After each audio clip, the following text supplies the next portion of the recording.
Thank you for coming. I'm Lynette Clemetson. I'm the director of Wallace House here at the University of Michigan. We have two programs, the Knight Wallace Fellowships for Journalists, which is a residential program here at the university.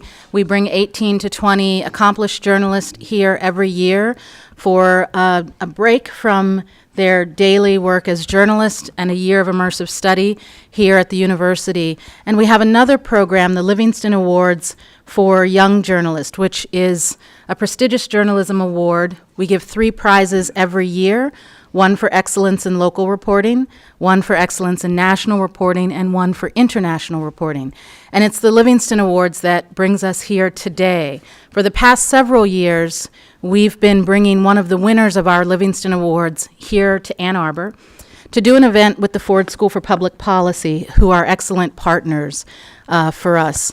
One of the things that we feel about our mission is that in addition to doing things for journalists at Wallace House, that we spend a part of our time doing public events and engaging people in the journalism that the reporters associated with our program are doing.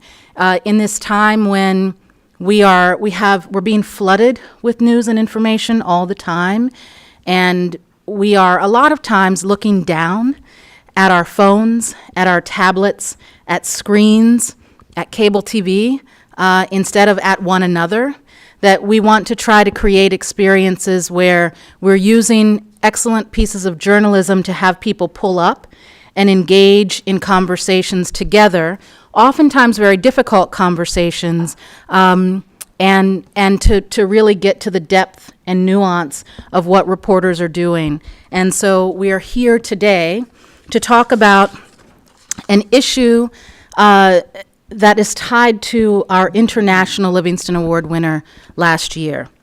In 2017, Christina Goldbaum was an independent journalist working in Mogadishu, Somalia. She was there at a time when stories about conflicts in Africa had faded from the news cycle, and no major news organization had a correspondent based in Somalia. Christina was determined to find a way to stay there, and in an effort to get around the exorbitant prices that foreigners were being charged to stay in Somalia, she did something extraordinary. She negotiated a deal to rent a small, white storage container, just big enough to fit a single bed, a storage container with a leaky roof, but a safe enough place for her to stay. It was inside the green zone and would provide her access for 3 months. That is where she lived and she worked from, so she could stay on the ground in Somalia. Her on-the-ground reporting there provided essential details about the U.S. military presence in the country. Christina's meticulous work won her the 2017 Livingston Award for International Reporting. She won for a series she wrote for the Daily Beast, in which she pieced together details of a deadly U.S. Special Forces raid on a farm. The residents of that farm were believed to be members of al-Shabaab.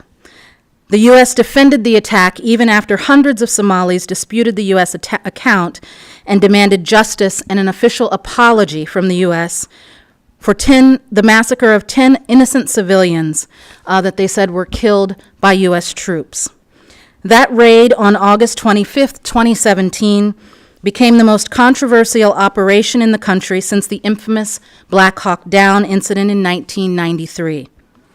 Since Christina broke that story, she has moved back to the United States. She is now a reporter for the New York Times covering immigration issues. And U.S. reporting from Somalia remains quite minimal, even though U.S. airstrikes there have increased markedly in recent years.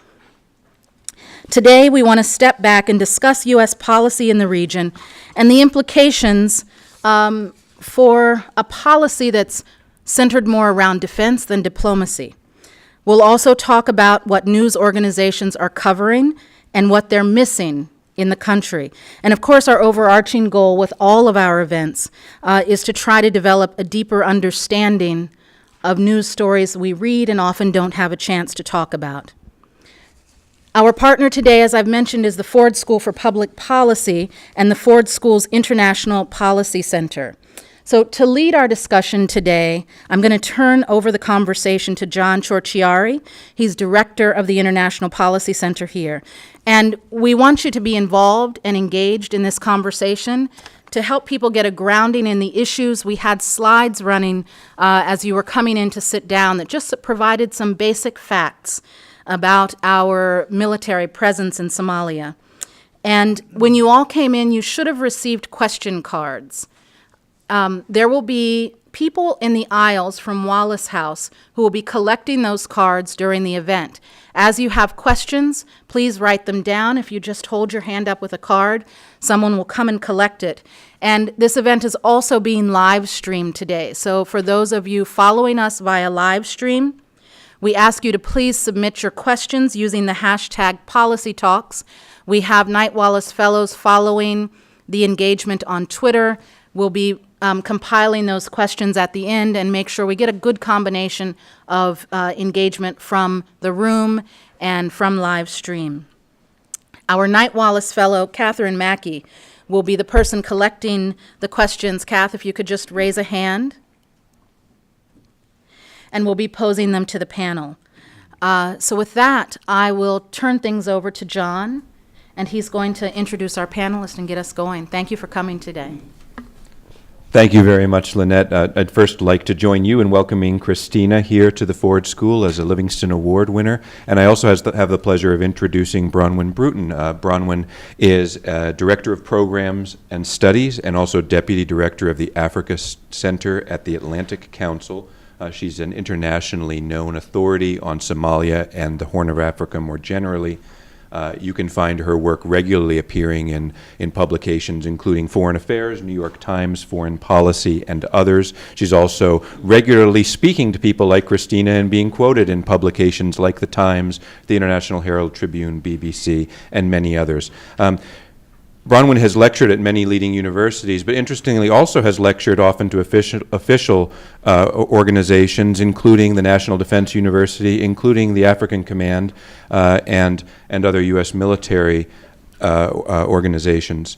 She's held fellowships at the Council on Foreign Relations, at the Center for Strategic and International Studies, and also has a lot of policy experience herself in the region, having worked for first the Government Accountability Office, and then later for USAID and the National Endowment for Democracy. And so we've got a fantastic pair of people to learn from today about what's happening in and around Somalia involving U.S. military efforts and the more general challenges that face the country.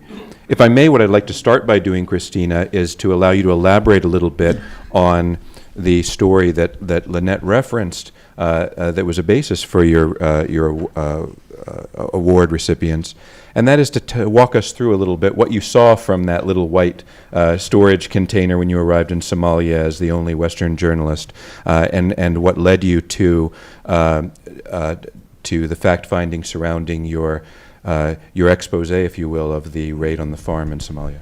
Sure. Hey, guys.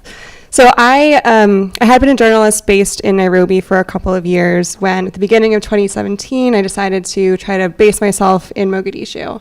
As you said, there weren't any foreign correspondents there. This is kind of a trend we've seen in the region. A lot of times you'll see somebody whose byline will say they are the Africa bureau chief or the Africa correspondent. That usually means they are probably the only staffer for whatever paper in that region. And at the beginning of 2017, two things were happening. First, Trump had come into office. It had become very clear to journalists that it was going to be a lot harder to get folks interested in stories from the continent. And at the same time, I had started hearing from sources that it seemed like DoD was kind of reinvesting in Somalia. Between, I think it was October 2016 and then into March or April of 2017, there went from being 50 boots on the ground to 500. In March also, Trump expanded or designated some parts of Somalia an area of active hostilities. There started to be talks about loosening up the Obama-era guidelines for drone strikes. It seemed like there was going to be a lot of news to be reporting when it came to U.S. foreign policy in Somalia. So I moved into my little storage container, and 3 months later, I upgraded to an actual room. And started, doing some reporting a bit on the U.S. military, but also, on famine that was happening and other things going on in Somalia. And, as any journalists here know, kind of sourcing up amongst the folks who are in Moog. And then in August 2017, there was a raid in a small town called Burure in southern Somalia. It's an area that's relatively close to Mogadishu. The region is called Lower Shabelle. It's where you see a lot of U.S. drone strikes today. And afterwards, something happened that I had never seen, happen in Somalia in, the time that I had been living there and the time before that when I'd been reporting on the country in sporadic trips, which is that sometimes, you'd hear about an airstrike or you'd hear about, ground operation, and there would be some maybe activity on Twitter or, some news from locals saying that perhaps there was a civilian casualty, maybe that was just al-Shabaab propaganda, no one really knew. After this operation, there was this massive outcry from Somalis in the neighboring region, the neighboring town called Afgoy. They had this massive protest a few days later. Hundreds of people came to the town demanding accountability for the operation that happened. Even within the Green Zone, it became apparent that this was something different, at least. So for a journalist, it was a good jumping off point that this is something that is worthy of looking into. So I began investigating, and in the months of doing this investigation, what I found was that there is this town called Burure is near an area that has a river and is very strategically important for al-Shabaab. They had been using it as kind of the staging ground for VBIED attacks or car bomb attacks in Mogadishu, which, when I first moved there was probably a car bomb every week or every other week in the city. And they had this kind of network of small towns that was under their control in Lower Shabelle that they were using to build these car bombs and then bring them into the city. They would, usually wait a week or two or however long, and then, that car bomb would go off outside of a hotel or government building. And so a team of Navy SEALs who was in the country at the time decided that what they wanted to do was retake this particular town and the surrounding area, basically kind of targeting this Mogadishu attack network. It was also a very lucrative area for al-Shabaab to gain taxes because there were a lot of farmers. It was near fertile, river water. And so they first approached somebody in the peacekeeping mission, the Ugandan contingent commander, asking, "Hey, we want to, retake this particular area. Can you, lend us some of your soldiers, lend us some of your equipment?" He, who understood the context of this particular place where there is a lot of clan conflict, it's very difficult to get reliable information because of the clan conflicts going on at the time between two very powerful clans, declined that request. So instead what they did is went in with some Somali National Army soldiers who happened to not be trained by the U.S. The U.S. is training some Somali National Army soldiers. These folks had not been trained by the U.S. And after retaking this particular town called Burure and setting up for outposts there, they decided to kind of spoke out from that hub in Burure town. And in the course of doing so, attacked, went on an operation to attack who they thought were al-Shabaab militants on a nearby farm, but who turned out to be civilians. Those civilians had tried in the week after the Americans and the Somali National Army soldiers had retaken the town to approach them, say, here's who we are civilians. We do have some old AK-47s on our farm. We use them to defend the farm against other clan militias, against warthogs. This is something you see very commonly in Somalia. It's a pastoralist country. You have pastoralists who are protecting their animals from rival clan militias and have carried kind of these old AKs for ages. And instead, they were rebuffed by the Somali National Army commander who was, in charge of those soldiers and who did not pass that information along to the Americans. Basically, it became very clear that the American soldiers these Navy SEALs had not taken information both from, the peacekeepers, from other sources on the ground who were trying to warn them about the clan conflict that was going on, that some of the Somali National Army soldiers were involved in that clan conflict or passing on bad intelligence because they had vested interests in working with a particular clan militia who was fighting those particular farmers. And afterwards, in the course of that fallout, there was a Somali government-led investigation into the incident that found that these were civilians. That report, in my reporting, I found was buried under pressure from folks in the American mission. And the Americans to this day will hold that there were no civilians killed in this particular incident. It's also worth noting that, AFRICOM says that there have been no civilians killed at all in any drone strike in recent years in Somalia. And so, again, that is what I found in the course of this investigation. There's now an ongoing, AFRICOM investigation into the incident that's been ongoing for the past, year or so, and we still haven't heard anything in terms of any outcome from that. My Somali sources have not been spoken to, but that is kind of where we are. I mean, thank you for that. And certainly embedded in that story are a whole bunch of themes that are relevant to what we study here at the Ford School. You've got questions, of course, about the role of transparency and secrecy and media access and coverage of these incidents and broader public and policy awareness of the expanding U.S. military presence in that part of the world. We've got questions about what makes U.S. and allied efforts to combat groups like al-Shabaab effective, what makes it lawful, what makes it legitimate, what makes it ethical. We've also got, of course, questions about how to best advance security, stability, prosperity, and general human welfare in a country that's been racked by conflict. I just want to point out for the audience a few of the references that Christina made. I mean, you've got this embattled government in Mogadishu protected by an international peacekeeping force, and most of the country, of course, either controlled by al-Shabaab or subject to different sort of clan rivalries that you referred to, and so a country in which much of the population is in a highly insecure state, famine, difficulties delivering aid, really a kitchen sink of challenges for the Somali population and for the authorities who are nominally entrusted with governing the state. And I wanted then to ask Bronwyn if you could walk the audience through a little bit. How do we get here? How do we arrive at the situation where you've got this configuration of forces in the country and a situation in which the U.S. government has decided that the appropriate response to that is to rely increasingly on drone strikes and on special force missions and the like to combat al-Shabaab? Sure. Thank you for having me here. I really appreciate this opportunity, and I'm so grateful to be here with Christina, whose work on Somalia has made such an impact. I want to call out a recent story in the New York Times a couple of days ago, which I think was very directly the child of Christina's research over the last few years, and it's done a remarkable job of bringing attention to what the University of Michigan is rightly calling out as an underreported problem. You've referenced the Black Hawk Down incident, which everyone, even in this day and age, and there are many, many times when I'll make a cultural reference to my colleagues at the Atlantic Council, like jumping the shark, for example. They have absolutely no idea what I'm talking about. But when you talk about Black Hawk Down, everyone knows what the Black Hawk Down incident was. It's an episode that's deeply embedded in the American consciousness. And it occurred in 1993. On October 4th, in fact, after the U.S. had accidentally killed a large number of Somali clan leaders.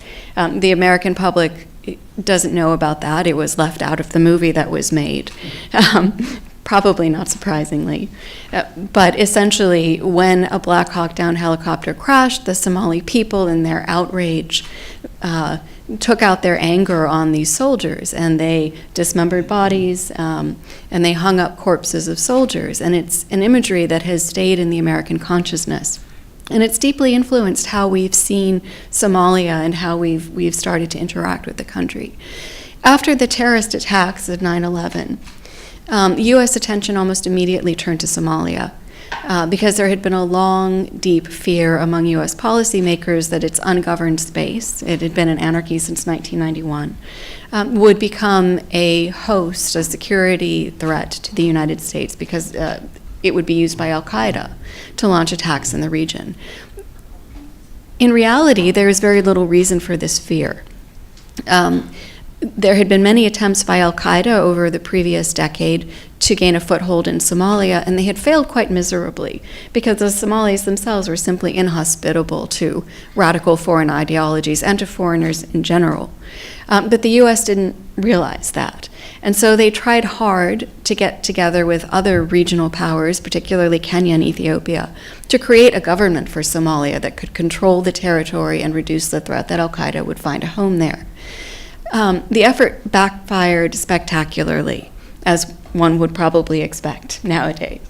The government was rejected by the Somali people. It spent the first years of its life in Nairobi. When it finally gained a foothold in Somalia, a radical group called al-Shabaab emerged from the shadows and started targeting government officials.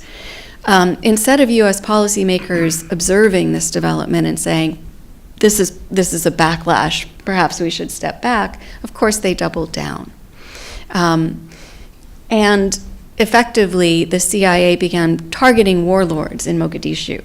That, again, increased public outrage. Eventually, the warlords were kicked out of the country, out of Mogadishu, and a group called the Union of Islamic Courts, which was an ad hoc collection of Sharia courts in Mogadishu, took power. Not because they were particularly beloved or effective, but because they were really the only organized entity on the ground that could assume that role in the absence of the warlords. This caused Ethiopia to panic because it had been subjected to assaults by Somalia in the past. And it persuaded policymakers in Washington, D.C. that this Union of Islamic Courts was actually being run by al-Qaeda. It was not. But American policymakers fell for the claim hook, line, and sinker, and they green-lighted and provided logistic support and financial support to an invasion of Somalia by Ethiopia. That invasion was horrifically brutal, and the subsequent occupation was horrifically brutal. It not only was characterized by rape, murder, and mayhem, it also motivated a significant number of Somalis who lived in the United States to go back to Somalia to fight against the Ethiopian occupation, which was the worst possible outcome for policymakers, because these people possessed American passports. If they became trained and radicalized, they could return, and they could launch attacks here in the U.S., which is the thing that American government officials have feared most. Al-Shabaab, which had been a disliked and radical fringe portion of the Union of Islamic Courts, was the only entity that was left standing after the Ethiopian invasion, and it became a national movement, a national resistance movement that was targeted against the Ethiopian occupying army and then against African Union peacekeepers who were sent in to replace the Ethiopians. Over the years, Al-Shabaab has grown rapidly from a small contingent of young men, many of whom were legitimately radicalized, into what is effectively the governing authority in Somalia. We describe it as an insurgency, which is absurd because it controls far more territory than the government. And unlike the government, it delivers services, it delivers humanitarian relief, it collects taxes, and it has a monopoly of force in the areas that it controls. The U.S. government response to al-Shabaab has always been problematic, but it used to be very different. And I do want to take a moment to talk about how that response has evolved.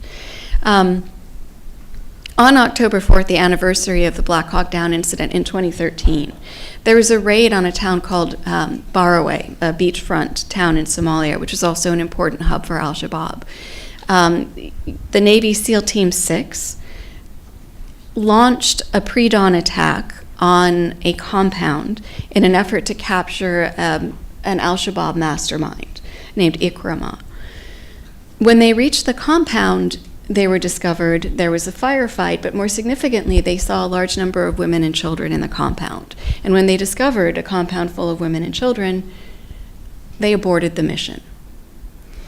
It's a remarkable decision for SEAL Team 6 to abort a mission, and it caused some embarrassment to them in the American press. But the reality was it was one of the proudest and smartest moments of U.S. intervention in Somalia.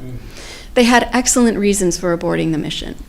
Because in 2013, I think, from my own vantage point in Washington, that the U.S. understood that it wasn't really fighting al-Shabaab, that there are many, many enemies in Somalia, and among them is corruption, and particularly impunity. All of the actors in the Somali conflict, especially the Somali government, but the African Union peacekeepers, the Ethiopian army, and al-Shabaab, have slaughtered civilians with complete impunity.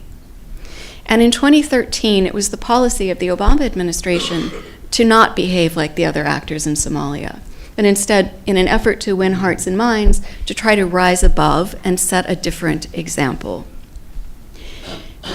It was also the case in 2013 that the individuals who were controlling al-Shabaab were largely not Somali. Al-Shabaab had indeed received a large amount of support from Al-Qaeda. It had received jihadi tourists who had flooded to Somalia in an effort to take part in the fighting that was taking place. And it was the effort of the U.S. government, the goal of the U.S. government, to make Somalis understand that the U.S. government were their partner in this effort to defeat these parasites, these foreign parasites who had come to Somalia in an effort to spread chaos and radical ideologies that were foreign to the Somalis.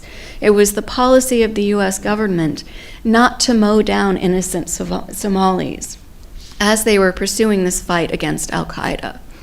And it was vital that they do that because they had understood, the U.S. government had understood from experiments in Afghanistan and other parts of the Middle East, that when you mow down civilians, you do harm. You promote radicalization, you make enemies, and you become embroiled in local conflicts that are not the business of the U.S. government. 5 years later, we have completely forgotten that lesson. If SEAL Team 6 were to launch that attack today, there is no chance that they would abort it in an effort to save women and children's lives. I cannot see it happening. On the back of Christina's reporting, on the back of other incidents in which the U.S. has been shown to have killed civilians with abandon, it's clear that we are no longer treating Al-Shabaab as a foreign force. We're treating Al-Shabaab as a Somali force that's embraced by the Somali people, and we've begun to regard the Somalis themselves as the enemies. And it's led, I think, to this policy that we observe within the Trump administration of a constant tempo of airstrikes, in which the effort is not to wipe out particular high-value targets, because certainly there aren't any left in Somalia at this point, or individuals even who may harm U.S. interests, but in fact to target the largest gathering of Al-Shabaab soldiers that can be found. And this is without regard to the potential for radicalizing the living family members of these individuals. It's without regard to the fact that a majority of Al-Shabaab fighters are minors, are children. A majority of Al-Shabaab fighters are individuals who have been forcefully conscripted, particularly conscripted from minority populations in these riverine territories, farmers who have absolutely no possibility of resisting their conscription. That is to say, they're probably not literate. They're certainly not the enemies of the United States. They're doing what they do because they have no choice, and the U.S. policy is to collectively punish them and punish their family members. And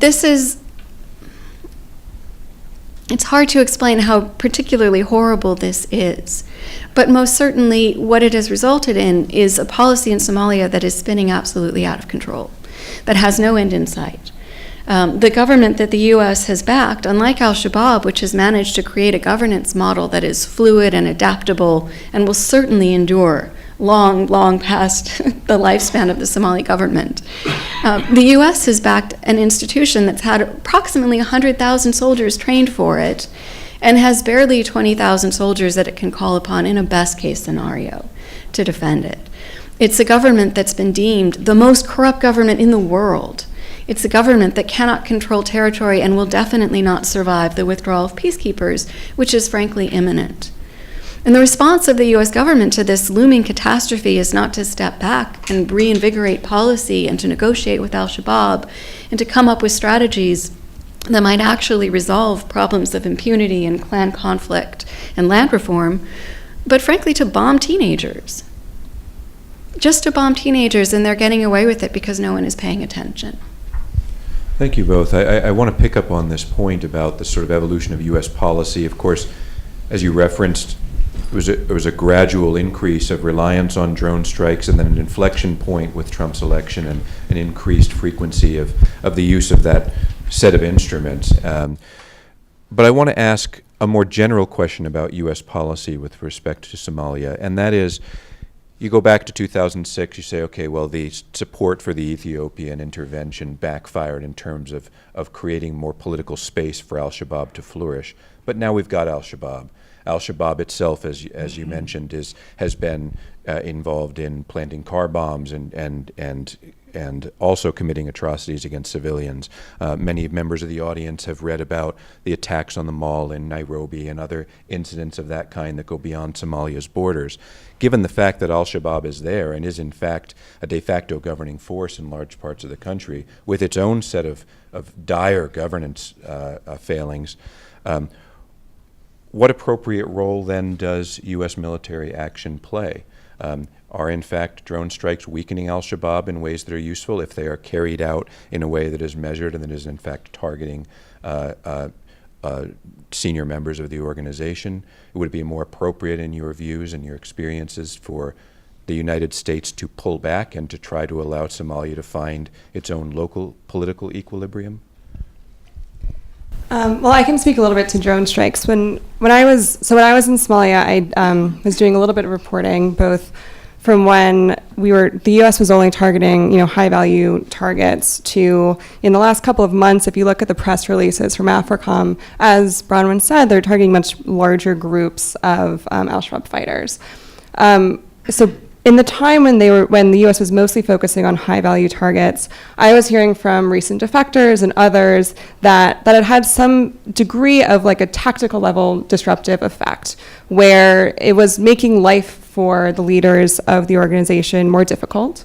They're having difficulty communicating with one another because they're afraid of using cell phones. So instead, they had to communicate in these various cells across the country with couriers and handwritten notes. So that obviously slows down the process of, say, planning attacks or even just being in communication with one another. And they're also becoming more and more afraid of moving because some people in their leadership had been hit in cars moving from one town to another. So it was making at least life for the leadership more difficult. They started sending more and more of their foot soldiers out of Lower Shabelle, where a lot of the strikes had been occurring, further north into other towns that they hadn't been in before. And so it's having some kind of effect. I think al-Shabaab is a very versatile organization, and it's very adaptable. And so I think what we've seen time and time again is, in these kind of evolutions of policy is that oftentimes, maybe immediately, if we had in like November 2016, I think there was, 5 or 6 drone strikes in the course of 3 weeks. And so that had made life very difficult at that time. But again, what we've seen over and over again is that the group then adapted and adjusted. It sent its foot soldiers out of the areas being targeted. It found these ways of communicating that they weren't as afraid of being targeted that way, and found ways to adapt to that. And so even if those drone strikes at that time were having that kind of, again, tactical level disruptive effect, it's not the same thing as having a strategic effect on the organization, or hitting its funding or trying to say, hey, here's an organization that controls vast swaths of territory in rural areas. Maybe it's time to bring them to the negotiating table, because as we've heard Waldhauser say many times, the idea of increasing the air campaign is to eventually weaken the group to be able to negotiate with them, but we haven't seen the other side of that coin yet. And now, again, in the last couple of months, as you've seen, more press releases that are, where we're seeing 20 or 30 people killed in these airstrikes, it can be concerning because since 2014, the group has had a lot of difficulty getting ideological recruits. And so around 2014, 2015, 2016, what al-Shabaab started to do was going to clan elders in various parts of the country and saying, hey, every family that you have in this small town, you're going to give us one of the kids from that family. We're going to put them in our school. And they have started these kind of hardline Islamic schools trying to indoctrinate much younger people so that when they grow up, in a couple of years, they can become foot soldiers for al-Shabaab. So if we're seeing more and more airstrikes that are targeting larger groups of people, as Bronwyn said, the risk is that the foot soldiers killed in those drone strikes are actually these, young teenagers, if that, whose families will get the information from al-Shabaab that their child was killed in an American drone strike. And then what is the long-term impact of that? And, I think, as you've said, people are not, asking, on the American side, we're not asking those sorts of long-term questions. I've always found this kind of inertia in Somalia policy where, since 2017, it's been easier to conduct drone strikes there. There's not the same level of, high-level interagency vetting before each strike of intelligence. And because we are able, the U.S. is able to then conduct these airstrikes, we do. We assume that it's having this kind of disruptive effect that will be constant, not necessarily recognizing that al-Shabaab will find ways to adapt if there are more drone strikes. And then no one really questions whether or not it's still effective in a couple months or, what the next step then should be. And as you said, also the Somali government is no stronger today than it was a couple of years ago. And we're not seeing the same kind of investment in ensuring that there is a strong Somali state or looking at how we can engage in the Somali state. Al-Shabaab taxes the people that are under, its control in the areas in which it controls. It has very heavy presence in, rural cities, and then farmers outside of those cities pay taxes to Al-Shabaab. If you are driving down a road between two of those Al-Shabaab controlled towns, you will pay a tax, you will get a receipt, and at the other end of that road, you will show them that you have paid. Here is your receipt, and then no one can ask you for more money. Al-Shabaab will not try to bribe you. You don't have to pay off bribes. In Mogadishu, the Somali government can't collect taxes. There are massive amounts of bribes being paid. The election that they had in 2016, you literally had planes filled with cash landing in rural areas to pay off receipts in parliament. And again, because DoD has such a large presence in Mogadishu, they have this inertia behind a policy, and I'm not sure are really questioning whether it's still effective. That is the American presence that Somalis see. And what they don't see is any kind of engagement in actually trying to create a functioning state or do state building any better than we did in, say, Afghanistan or Iraq. The only thing that I would add to that is that Al-Shabaab has actually gained territory in the last 2 years since the tempo of drone strikes has increased. And they have also made a point of launching a signature terror strike in Kenya, which they had not done for quite some time. And I think that it was quite obviously intended to show that they still had the capability of doing it. And so the short answer is no, it's not effective. And I think that the head of AFRICOM has effectively acknowledged that recently in congressional testimony. He said he does not expect the airstrikes to destroy al-Shabaab or even significantly degrade them, but we are conducting them anyway. So let me then turn to the political side of this, because as Lynette framed the entire session about the balance between defense and diplomacy, and implicit in both of your comments is that diplomacy and political considerations need to play a much larger role than they have to date in the way that the United States approaches the situation in Somalia. Both of you have alluded in your comments to clan-based or other sort of local rivalries and conflicts within Somalia that could be the basis for gaining leverage in negotiations with al-Shabaab. What do you see as the main practical impediments to developing that kind of knowledge and competency in a state where it's not an easy operating environment for a journalist or for a policy analyst or for a civilian who's operating on behalf of the U.S. government?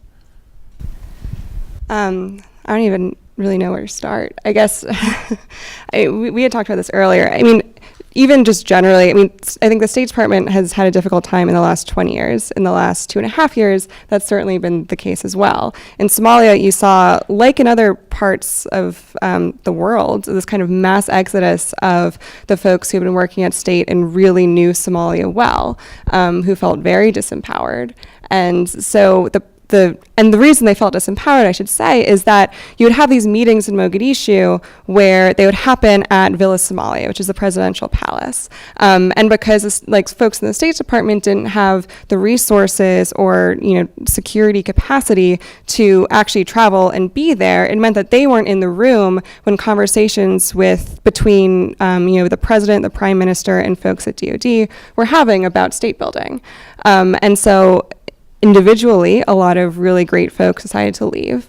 And what that's meant is that conversations around, state building in the country is mostly something that's going on oftentimes between, 30-year-old SEALs and Marines and high-level, Somali government officials. I think you're right. It is an incredibly difficult and complicated theater in which to operate. At the same time, there are folks on the ground. I'm thinking of there are some UN folks who've been there for ages. There are folks like Bronwyn who know the details of Klan conflict very, very well. But because they are not in contact with the folks who are in that room in Villa Somalia talking about state building, a lot of that knowledge isn't shared. I think that's generally a kind of big issue when it comes to Somalia, because Klan conflicts change on a week-by-week or month-by-month basis.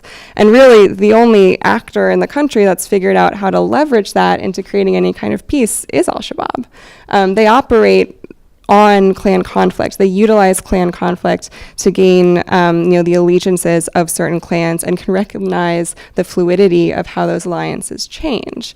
So all to say, I think it's going to probably be a long time before the folks who are in that room talking about either negotiations or state building have the kind of nuanced understanding of how things operate on the ground.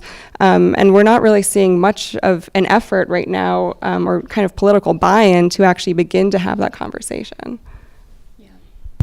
To be fair, if you look back since 1991, the U.S. has tried hard to solve Somalia's problems, and not only the U.S., but the Life and Peace Institute, the U.K., EU. There have been something like 14 attempts to build a government for Somalia, some of them more serious than others.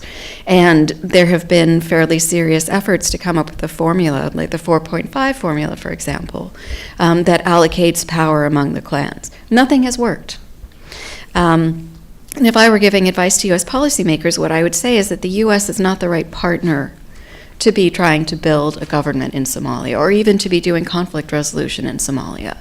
Al-Shabaab has succeeded because it's not trying to build a secular government. Somalis don't have very many things in common, despite our impression that they're a homogenous society. They're Muslim, and they have a belief in the Sharia now as a means of emerging from conflict and imposing some kind of law and order, and Al-Shabaab is capitalizing on that. The U.S. can't do that.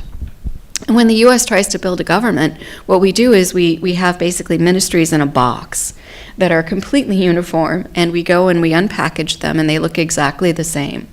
What Al-Shabaab has done is create, as Christina noted, an incredibly fluid structure that adapts depending on the village that it's in. It co-ops clan leaders, it leaves them alone, it coordinates with them. It is as fluid as the clan system itself, and it needs to be. And it's not what the U.S. does. It's simply not what the U.S. does, and we should not be trying. The reality is that what the U.S. is worried about is the idea that Somalia will export disorder, that Al-Shabaab will launch attacks in Kenya, or that Al-Qaeda will use Al-Shabaab to launch attacks throughout the region. And in my opinion, the best way to deal with that threat is to negotiate with Al-Shabaab and to draw a red line that says, you know what, you can have this space in Somalia, but you cannot associate with X, Y, and Z high-value targets, and you can't launch attacks elsewhere, and we'd prefer you not to cut people's heads off. It's a fairly short list of things that we're concerned about. But instead of addressing that directly with the power on the ground, which is Al-Shabaab, the idea has been to launch tens of thousands of troops in the country and build a government, which is just an unnecessary thing to do. And instead of backtracking, the U.S. continues to double down. I think there's one other thing, so you mentioned 4.5. To note too is that the people that are usually engaged in Mogadishu, like the Somali politicians, these are folks who, there have been 2 elections in the last couple of years. A lot of international partners would say the last election included many more people. It was like 14,000 folks who were voting in a country of 10 million, which was a big deal. And that's a sign of, institution building and democratic progress, even though, again, a lot of those seats were purchased. I think in Mogadishu, part of the problem as well is that there are a lot of folks in the city, a lot of elites or political leaders who have really been benefiting in the kind of period of stagnation, right? So they are getting money from a lot of the foreign aid that's coming in, a lot of the military aid that's coming in. And so I also think on the Somali side, there's not a lot of buy-in from certain high level, people that you would need to buy in to kind of create this political process to actually change the status quo, because they are gaining so much either in money or other resources or an influence from keeping things the way that they are now, which is that Mogadishu is functioning. There are, again, car bombs, once every week or once every 2 weeks. But, the city is not under al-Shabaab control anymore. And so they can kind of get away with saying, look, we're fighting al-Shabaab in the regions. If you're in the city, you're okay. Yes, we're sorry this car bomb happened. But again, there's no real push to change where they are right now, which is just stable enough for things to function, but not just stable enough that things function, but not so stable that the money goes away that's coming in from outside sources. Thank you very much for all of these insights. I want to now turn to your questions in the audience, and if we may, we'll have some read out to you here.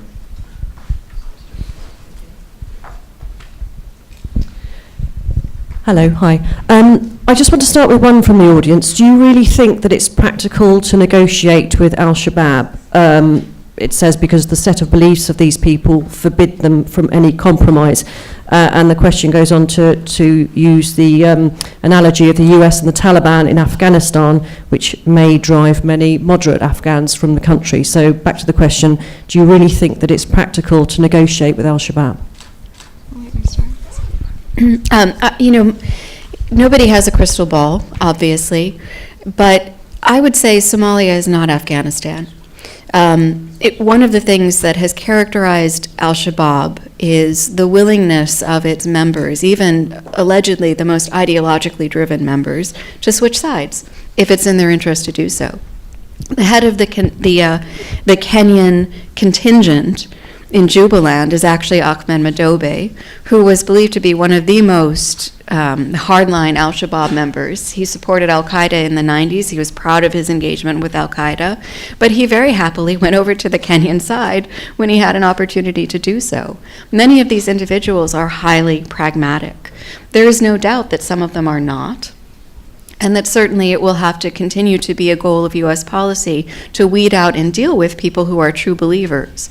But I think that those numbers are very, very few in Somalia, and that the vast majority of al-Shabaab's leaders would probably jump at an opportunity to negotiate with the U.S. I think it would be very hard to get them to negotiate with the government, which it doesn't recognize.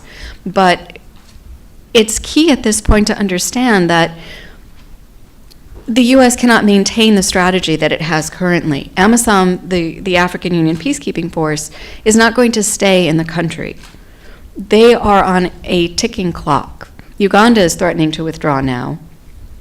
The plan is to withdraw them by 2020. And when that happens, the government is going to disappear. It's going to dissolve because it can't protect itself. And al-Shabaab will take the field. And we can do that. We can allow that to happen and not have a dialogue with them, or we can allow that to happen and have a dialogue with them. Those are primarily the choices. Yeah, I would agree. I mean, I think it's important to understand, and as you said, that there's probably a handful of folks in al-Shabaab leadership who are left, who are still kind of ideologically hardliners. Madobe is a regional president in Somalia, again, who was once a feared al-Shabaab leader. There was another defection, I guess it was 2 years ago now, from someone called Robo, who comes from Southwest, again, where a lot of these drone strikes are happening, who defected and even tried to run for a regional presidency seat last year. And I think also, I mean, this has been the kind of, what Waldhauser at least purports is the U.S. strategy. We will weaken al-Shabaab to a point where we can bring them to a negotiating table. And I think the question is, okay, when are we going to decide that now is the time that they are weak enough that we should begin to, or try to engage again? Because clearly, drone strikes plus ground ops is not equal at the end of al-Shabaab. There's a couple of questions along the same line, so I'm going to combine both of them. I should say one's from a UM business student, the other's from a UM graduate student who's also a former Green Beret. Just asking really whether or not you spoke to members of US Special Operations, how you know the process for approving airstrikes, and whether or not you're inferring that US Special Operations have no moral compass. Sure. So the New York Times has reported a lot on the changes in policy from the presidential policy guidance to PSP, which is what it is under Trump. I don't think that special operators have no moral compass at all. I think that in Somalia, you're rotating in and out either every 3 months or every 6 months into one of the most complex operating environments there is. I have sources who have worked in security in their dirty wars in Latin America, onto Iraq and Afghanistan, who have come to Somalia, who say that it is far more complex than anything else they have ever worked in.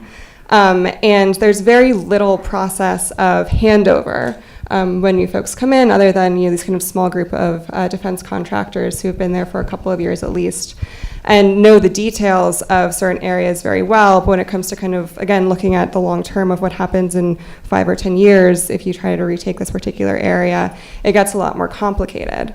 So again, I think that the environment is incredibly complex, and unless you have the right information and know who to trust and have people who have been working there long enough, know the scene well enough, and know which Somalis to trust and work with and who has which allegiances where, it's just immensely difficult to operate in that kind of environment, especially when the presence of the U.S. military is ramped up so rapidly as well.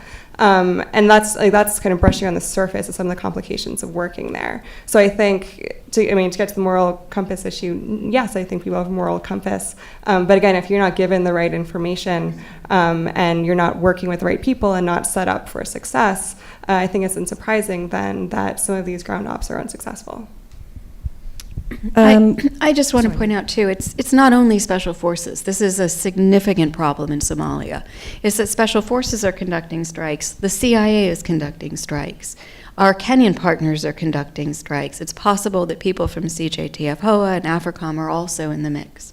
And so we don't really know who's doing what. And there isn't a lot of, in fact, it seems deliberately obscure.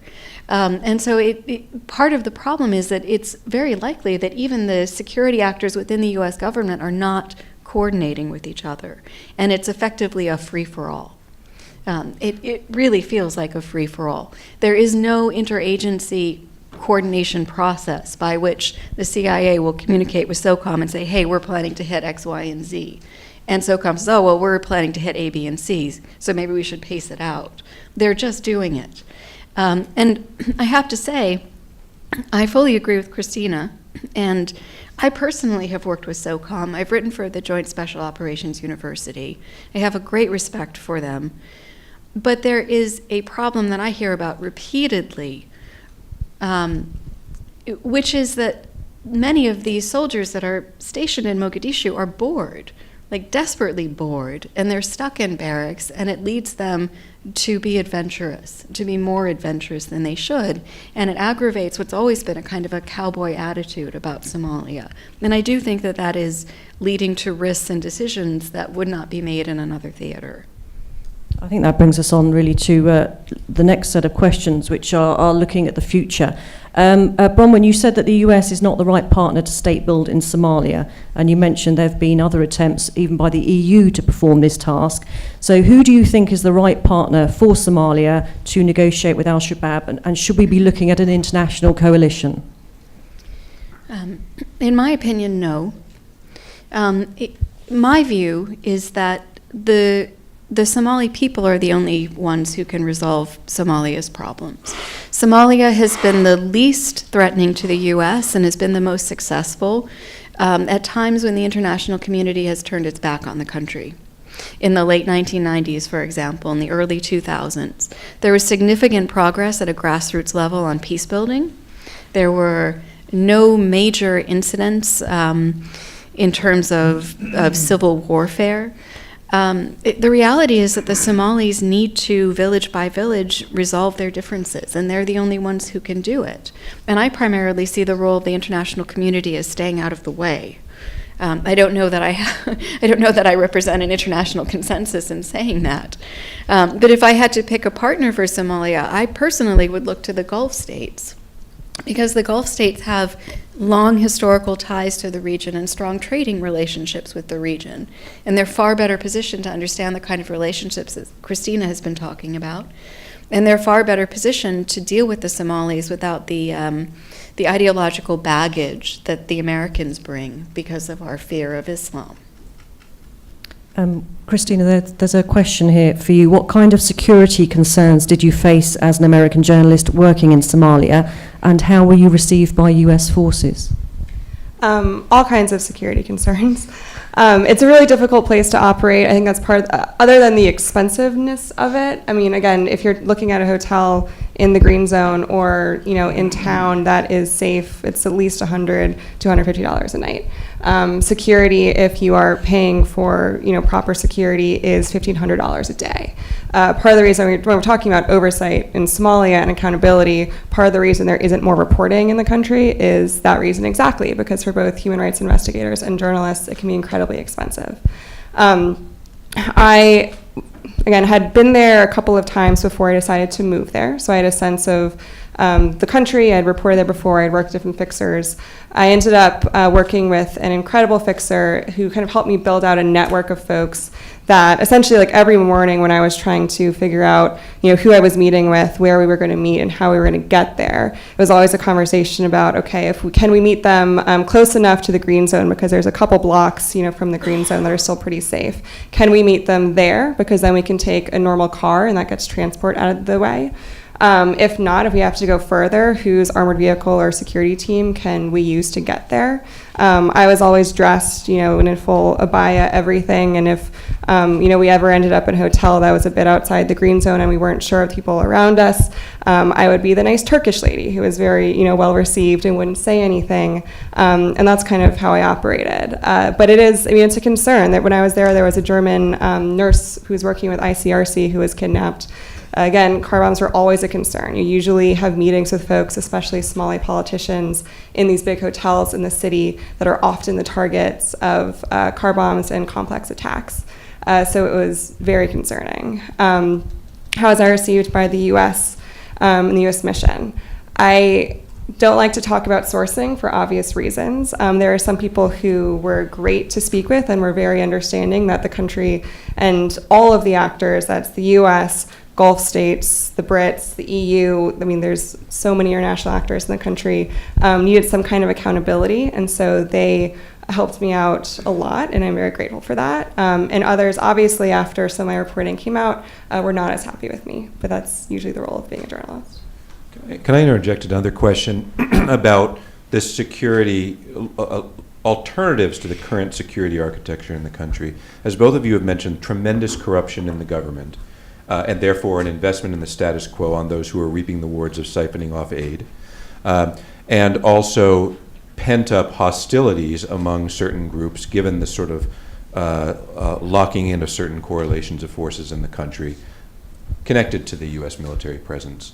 And so one can say, oh, look at Somaliland, maybe the future of Somalia would look brighter if it were to achieve a more local solution. But the process between what we have today and an eventual sort of reestablishment of equilibrium could be a very, very gory one in a society in which these somewhat perverse structures have been able to develop. I wonder if you could offer us some brief comments on how the international community could follow your policy suggestion that Bronwyn laid out in a way that would minimize the risk of a bloodletting. For me, part of that, a lot of that actually is coordination. Even, let's look at the Somali National Army. You have Qatar training troops, you have the US training troops, you have the Saudis training troops, you have the Brits training troops. There is very little communication except for between the Brits and the Americans about how they're training the army of this country. And again, once AMISOM leaves, which it will because there isn't infinite funding for a peacekeeping force that has often done more than just peacekeeping, there's going to be a huge security vacuum. And so until you get kind of all of the actors to actually talk, about what it is that they're doing, there's no way that the country will have a functioning army in the next, 10 or 20 years. And again, a lot of those conversations just do not happen in the same room. There's a big conference in the UK, once a year, once every 2 years, you talk about the security architecture, which is great on paper. But then in practice, Qatar is training 3,000 Somalis in Qatar to supposedly go back to the country and join the national army, and they talked to practically no one about that. So again, without any kind of coordination, you're not going to see a functioning security architecture that's going to be needed once AMISOM leaves, and when the foreign military presence does too. If AMISOM leaves the green zone, then it's going to be up to the Americans or someone else to be able to fortify the airport, because they're the ones currently doing so. And also, I mean, they have, FOBs across the country. If they leave, then that will be al-Shabaab controlled. I think history is often instructive, and I would have to say that in 1994, which was before my time, but I studied it intensively, and I have to say that one of the things that stands out from that period was that there was a lot of fear on the part of the U.S. that when they pulled out of Somalia, there was going to be another civil war and a massive bloodletting. And the reality was there was about 2 or 3 days of fighting as people grabbed all the things that the U.S. had left behind, and then everything was, back to normal. Likewise, in 2008, when the Ethiopian forces dramatically reduced their footprint in Mogadishu, there was a lot of fear that there was going to be a big bloodletting. There wasn't.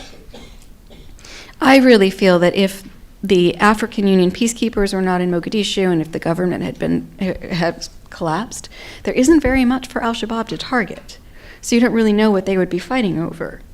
And I think that probably my guess would be that once again, we're getting more upset than the situation actually merits. I'd be really surprised to see more than a few days of disorder. I've got a question here from Twitter. It's about US policy, and I think it's a question you could probably debate for several hours, but we'll have a go. Is the US military presence in Horn of Africa anti-terrorism or neo-colonialism, and how do you draw the line? Or can we say both?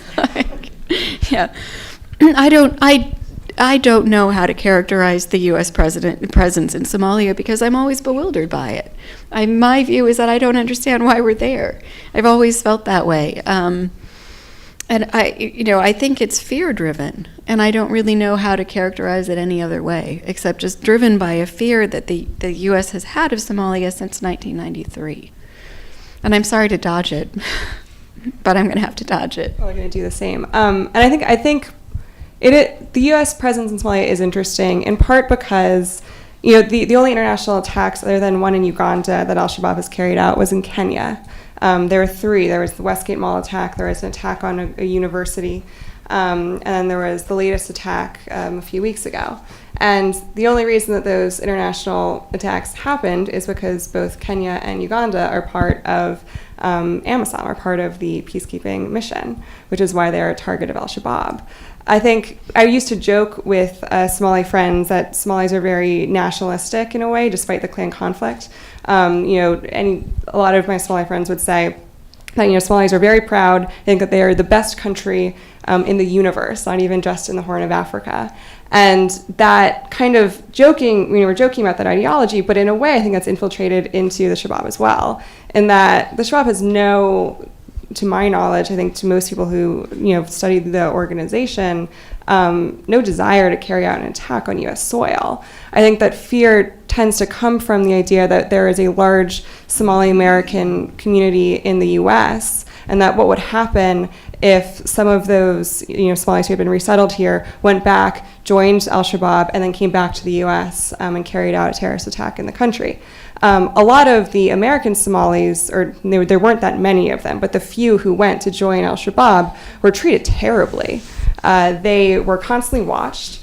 Shabaab soldiers didn't trust them because they viewed them more as American than as Somali. And a lot tried to leave because they were treated so terribly. If you look at ISIS in the north of Somalia and Puntland, a lot of those people are defectors from al-Shabaab who felt like they were foreigners who joined to join the jihad, and they were treated terribly by Somalis who wouldn't respect them as part of their Somali jihad, and so they left. So why we're there is an interesting question because the organization really doesn't pose, in my opinion at least, much of a threat, if any, to this country. Can I add one thing to that on the imperialism aspect of the question? I think Bronwyn laid out earlier very well that there are some places in the world where imposing a system of governance that looks like what Western liberal societies use is going to be extraordinarily difficult, if not impossible. And in Somalia, clearly successive efforts at that had failed. Several years ago, a bunch of donors ganged up and tried to convince the Somali government to let them share management over certain revenues that were coming in because so much of it was being siphoned off by corrupt officials. The Somali government rejected that, but it was an indication of how far the donors were willing to go in doing things that violate conventional state sovereignty in the interest of trying to prop up this very brittle state modeled after a set of Western institutions that just have struggled to root in that particular society. There's a question about media coverage. How has US media coverage of Somalia and al-Shabaab hindered or helped the world understanding of the war in that country and the al-Shabaab conflict and terrorism? And there's a particular point about some controversial publication of some gruesome images of shooting victims in Nairobi a few months ago by the New York Times. Yeah, I can take that. There's very little coverage of Somalia. If you kind of look back over what's been published in the last couple of years, every time, or not every time even, sometimes when there is an attack in Mogadishu, the wires will cover it, maybe BBC will cover it. That's kind of it. There aren't many people, since, probably in the last 5 or 10 years, very few journalists have spent a significant amount of time there. So you'll get the occasional, in the last couple of years at least, report that says, look, the US is increasing its airstrikes in Somalia. Give a little bit of history of Somalia, and that tends to really be it. Again, that's part of the difficulty of reporting there. It's part of the difficulty of confirming civilian casualties there, because you're talking about, airstrikes and ground ops that are happening in al-Shabaab-controlled territory, so that isn't being reported on. And I think the result is that there's the same kind of general idea of Somalia, the failed country, and a terrorist organization that is there, and that's pretty much it, right? Like, that's probably, if you talk to most Americans, their understanding of the country in the Horn of Africa. Even though it's much more complex than that. I mean, Somalia was embroiled in the Gulf conflict. There was little reporting on that. There's been this kind of war over trying to get control over ports in the country, because for many countries, like China, like Gulf countries, it can be a really strategic area, a really strategic country to have a foothold in. Erik Prince has tried to get involved in Somalia. You haven't heard a lot about that. And so I think all to say there is a ton of reporting that isn't happening, but at the same time, it's not just Somalia. In the last 2.5 years, there's been a lot of stuff going on in Africa that hasn't been reported on, because our media environment right now is very American-centric. So that is a big issue. What was the second part of that question? The second part of it was about the controversial Nairobi. images published by the New York Times. Sure. Was the Times right to do that? So for anyone who doesn't know, there was an attack in Nairobi a few weeks ago by al-Shabaab. It was on it was on a building that I know very well. It's a small restaurant. There are offices there. A lot of expat organizations have their offices in that building. Al-Shabaab carried out an attack. It lasted, I think, maybe a day, probably not even that long, because American help did come because after Westgate happened, Kenyans were convinced that they wanted to be the ones to flush out al-Shabaab from Westgate, which is part of the reason it lasted 4 days and there were so many casualties. During this attack, the Americans helped, and it lasted far shorter. The New York Times published an image that was of 3 of the casualties, 3 civilians who were killed in this attack. They were sitting at these 3 different tables on the ground floor of what is a restaurant in this building. Their faces weren't identifiable. And that it tends to be the standard for photos published in the international media or in any media when there are civilians who are killed in some kind of terrorist attack. If the image is deemed not too gruesome for any public, and the individual would not be identifiable by their family members or anyone who knew them. So obviously, if you show somebody's face, and if their family hadn't known that they were there and killed, that would be very problematic. So typically, the standard is that you want, if the individual is not identifiable, if it isn't too gruesome, then we can publish that image. The Times got into a lot of trouble because in the reporting of this story, we did publish an image, that particular image of 3 people who had been killed, and the Times stood by the decision to publish that photo. Again, I've worked in East Africa for a long time. Before I worked at the New York Times, I worked at a lot of wires. When the Garissa University attack happened, a lot of the images that I filed were not published because they were deemed too gruesome. And I can say for other journalists who covered that attack, it was really frustrating because here is this horrible thing happening at the hands of, this terrible terrorist organization. And oftentimes I think journalists whose work is not put out because it's deemed too gruesome, you feel like it's being sanitized a bit for the public, and that can be really frustrating.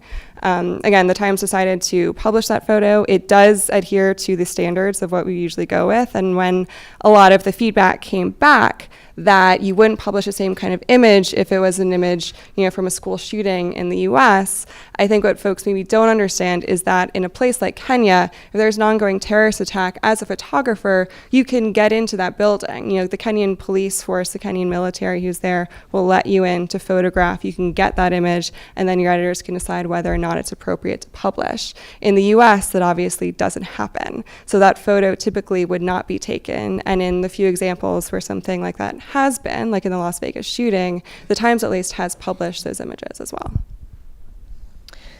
How has US policy changed with the switch of US presidents, especially given Donald Trump's views of African countries? I think that might be a reference to a rather derogatory term he used to refer to immigrants from Haiti and other African countries, which I shan't repeat.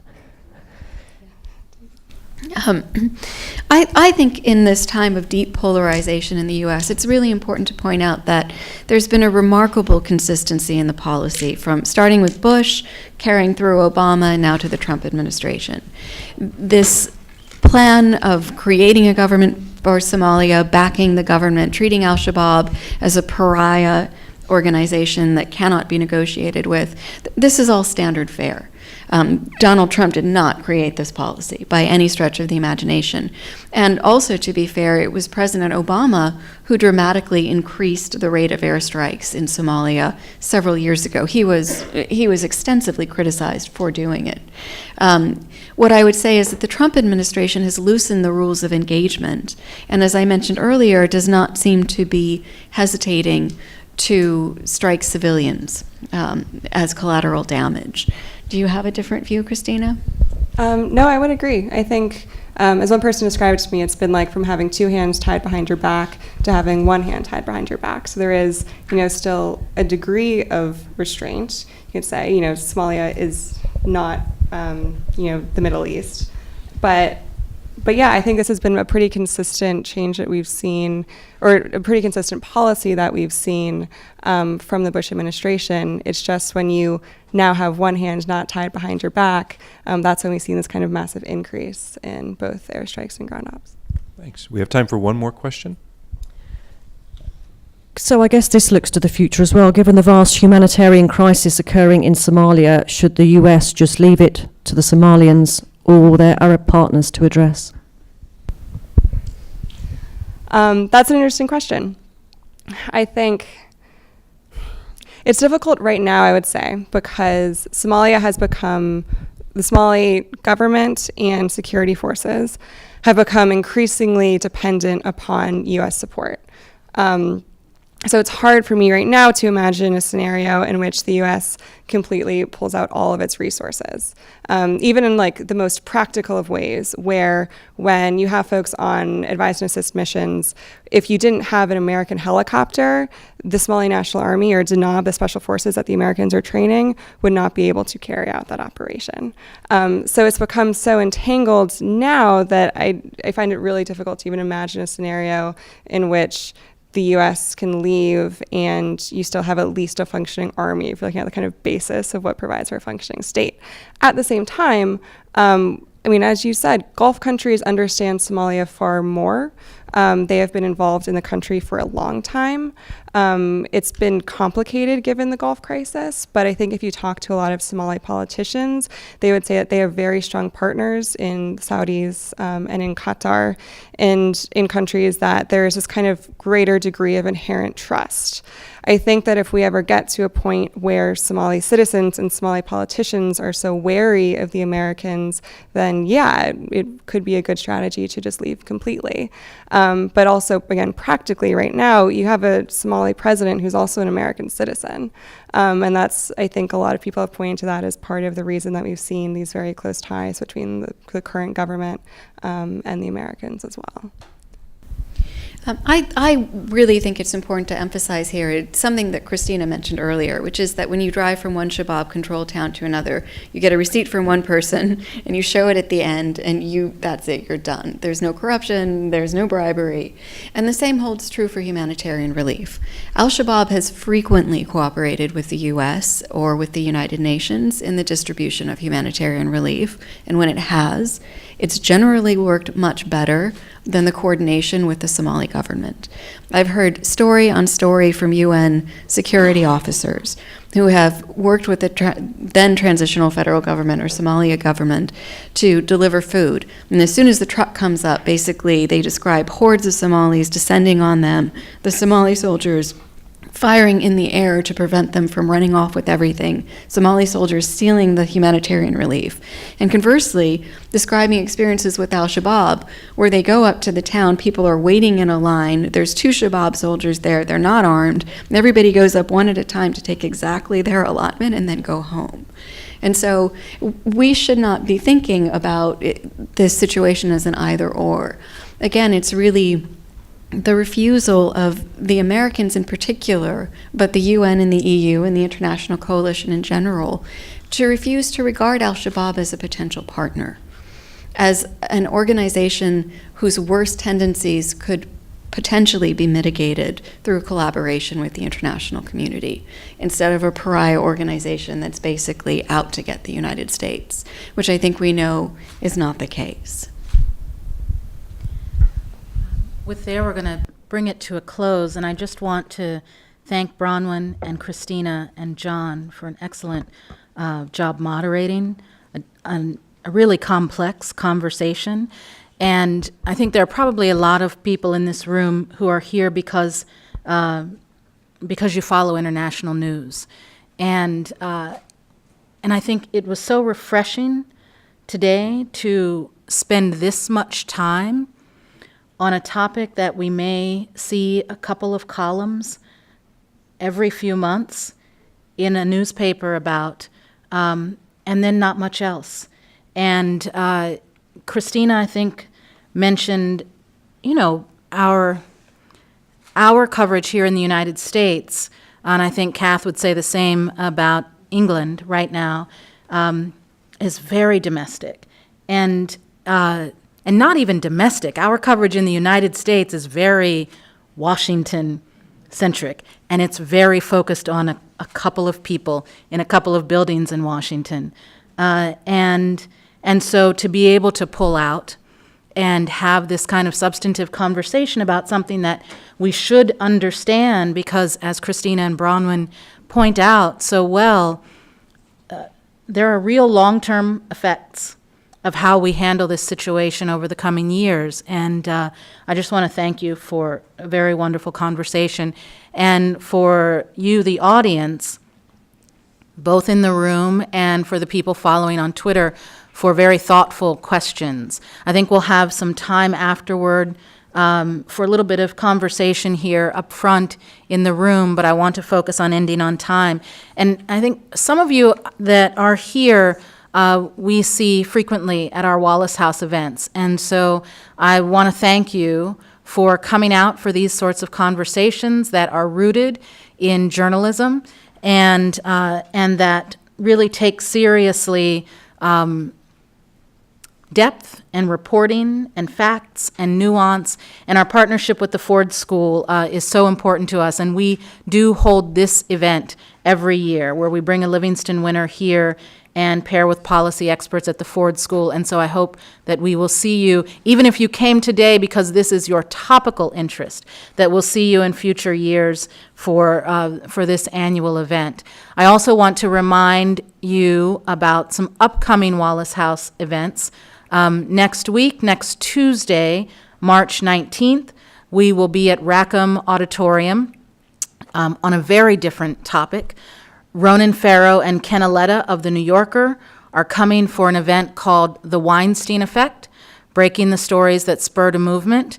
And Ronan Farrow, as you may know, was one of a couple of reporters who broke the story about Harvey Weinstein's longstanding abuse, and something that had been an open secret in Hollywood, but what Ronan was able to do was to get people to go on the record. And Ronan and two reporters at the New York Times, Jodi Kantor and Megan Twohey, in breaking that story, really did something incredible. Because so much in our society has changed because of those stories and the Me Too movement that started around the energy that was focused on those stories. And so we'll be at Rackham Auditorium next Tuesday night for that event. And on the following Tuesday, which is March 26th, we will be upstairs in the amphitheater, the smaller space in Rackham, for another one of our annual events, the Eisendrath Symposium on International Reporting. Charles Eisendrath, who's here in the front row, if you could just stand just briefly and wave. Charles is a significant figure for us because he is the former director of Wallace House and ran the program for 30 years. And in developing the program, Charles really baked into the DNA of what Wallace House does a really keen focus on the importance of international reporting. And so when he retired in 2016 and I became director, we wanted to make sure that people understood that that part of our mission is important to us. And so we have this annual event now every year that carries the name Eisendrath. And this year, on March 26th, we'll be in the Rackham Amphitheater talking about the threat to global press freedom. And I think those of you who follow press freedom issues know that that it's become more dangerous for journalists in the United States and around the world. And we want to have a conversation about why that is and how we can be thinking about it and doing things about it. Yes, Charles? Just to thank the audience for coming to this, and I hope we'll see you at the symposium. I couldn't be prouder that focus on international news is in my name, and couldn't be happier that Lynette is carrying it forward. Thank you. Thank you. And thank all of you, and we will see you soon.